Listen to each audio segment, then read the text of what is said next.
Shalom semuanya, kita kembali lagi dalam servis kita. Hari ini kita akan berbicara tentang ketika Yesus memberkati pacarmu. Pasti ada sebuah benefit ketika pacarmu itu dekat dengan Tuhan. Apalagi kita hidup diberkati untuk memberkati. Nah, berkat apa yang kita dapatkan ketika kita dekat dengan Tuhan, khususnya pacar kita nih? Untungnya apa nih? Ada berkat yang terselubung. Kita langsung saja buka di Mazmur pasal yang ke-37, ayatnya yang ke-22 sampai yang ke-27. Sesungguhnya orang-orang yang diberkatinya akan mewarisi negeri, tetapi orang-orang yang dikutukinya akan dilenyapkan. Tuhan menetapkan langkah-langkah orang yang hidupnya berkenan kepadanya. Apabila ia jatuh, tidaklah sampai tergeletak, sebab Tuhan menopang tangannya. Dahulu aku muda, sekarang telah menjadi tua, tetapi tidak pernah kulihat orang benar ditinggalkan, atau anak cucunya meminta-minta roti. Tiap hari ia menaruh belas kasihan dan memberi pinjaman, dan anak cucunya menjadi berkat. Jauhilah yang jahat dan lakukanlah yang baik, maka engkau akan tetap tinggal untuk selama-lamanya. Nah, mari kita lihat di ayatnya yang ke-22 tadi ya. Sesungguhnya orang-orang yang diberkatinya akan mewarisi negeri, tetapi orang-orang yang dikutukinya akan dilenyapkan. Nah, jadi ada sebuah perbedaan ketika kita dekat dengan Yesus atau tidak. Kalau pacarmu dekat Yesus, apa yang bisa kita rasakan? Orang-orang yang diberkatinya akan mewarisi negeri. Mewarisi negeri ini bicara tentang ketika kita pacaran, kalau pasanganmu itu sedang membuka bisnis, maka akan terbukalah peluang-peluang bisnis yang sangat luar biasa dari Tuhan Yesus. Mendapatkan sebuah peluang bukan berarti langsung tiba-tiba uangnya langsung gede, uangnya langsung banyak, langsung jadi terkenal, bukan. Tapi ada sebuah perencanaan Tuhan yang sangat luar biasa di dalam satu bidang itu, dan nanti lama-lama pelan tapi pasti, dan disitulah nanti cikal bakal berkatmu itu semakin melonjak. Nah, berkat melonjak itu bukan untuk dirimu sendiri, tapi untuk banyak orang. Tapi tidak terkecuali benefitnya itu untukmu juga. Jadi ketika Yesus memberkati pacarmu, yang pertama adalah akan ada sebuah peluang yang seharusnya tertutup. Yang tadinya tidak terbuka jadi terbuka. Misalnya contoh pasanganmu pengen buka jualan online, entahkah itu produk apapun itu. Aduh beb, aku pengen buka ini, pengen buka itu. Nah, ketika dia berserah kepada Yesus dan kamu pun juga membantu dia, kamu bisa lihat nanti pasanganmu itu, wow, kok dia bisa begini, kok dia bisa begitu ya, sangat luar biasa dia bekerja. Mungkin ada waktunya dia berkorban, dia mungkin sedikit mengorbankan waktu kalian berdua. Tapi nanti ketika ada endingnya, bisa lihat ternyata orang ini sweet. Ternyata orang ini luar biasa. Jadi orang yang dekat dengan Tuhan, ketika Yesus yang memberkati pacarmu itu secara pribadi ya, pribadi lepas pribadi ya, ini ya, maka pasti akan ada peluang yang tadinya tertutup menjadi terbuka. Kita langsung saja, Tuhan menetapkan langkah-langkah yang hidupnya berkenan kepadanya.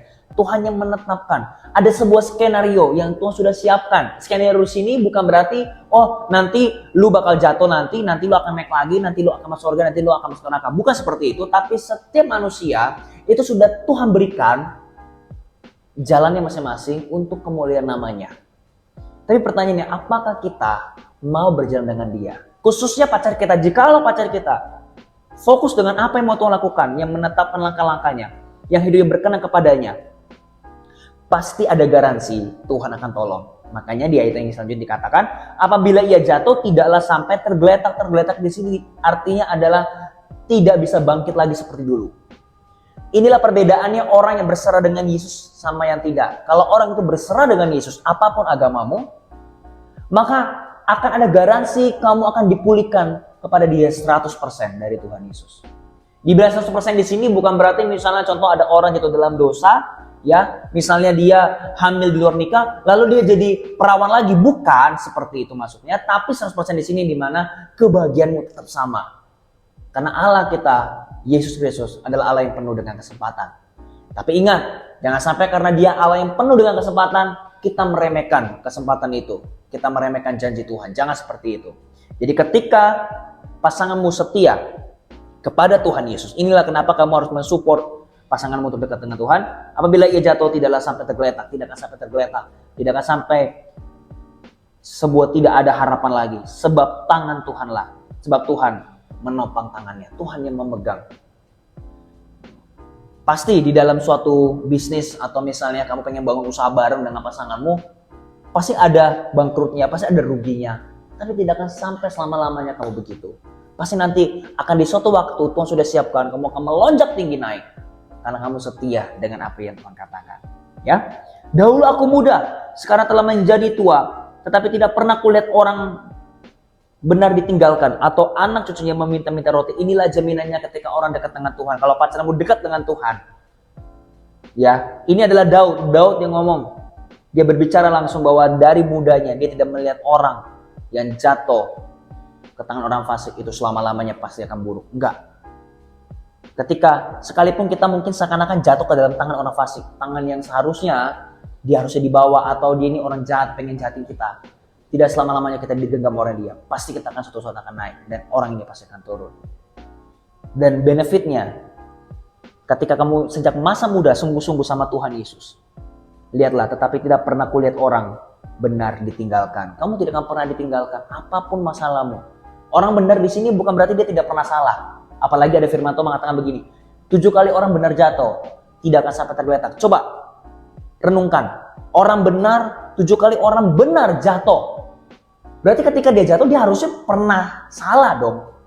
Tapi dikatakan Alkitab, orang benar di sini bukanlah dia tidak pernah salah, tapi orang benar di sini dimana ketika dia jatuh, dia langsung bangkit.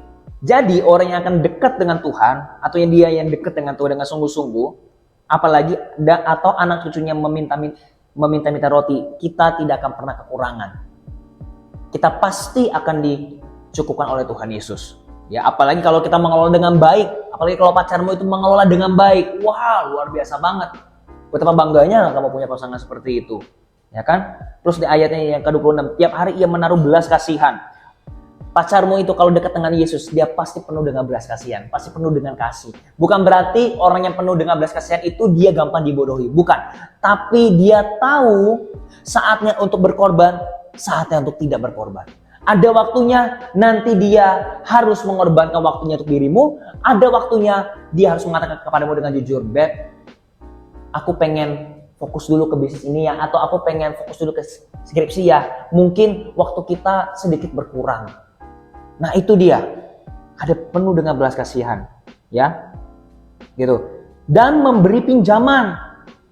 Dia tidak akan suka mau berhutang dengan orang. Maksudnya begini, ketika ada orang yang baik sama dia akan ingin membalaskan. Bahkan dia akan ingat kebaikan orang itu. Dia tidak mengingat kebaikannya sendiri, tapi dia akan selalu ingat dengan kebaikan itu orang, gitu.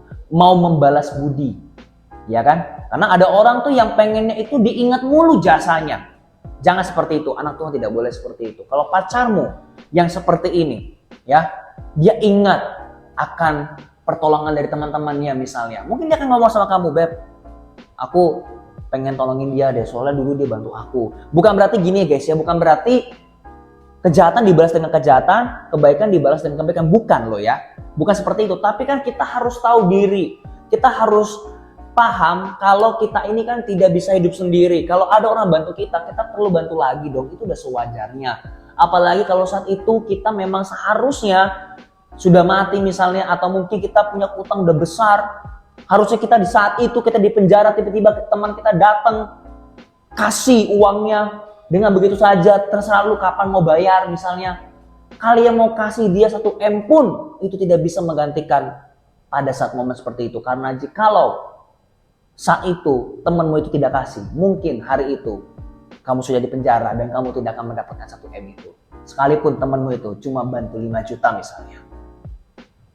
Makanya sweet sekali untuk orang seperti ini kalau pacarmu diberkati Tuhan Yesus. Ya kan? Berkat di sini bukan hanya sekedar uang, tapi berkat dalam knowledge-nya, berkat di dalam dia attitude-nya, bahkan uang pun juga tidak terkecuali. Ya, tapi jangan utamakan uang dulu, tapi dari sikap hati yang benar.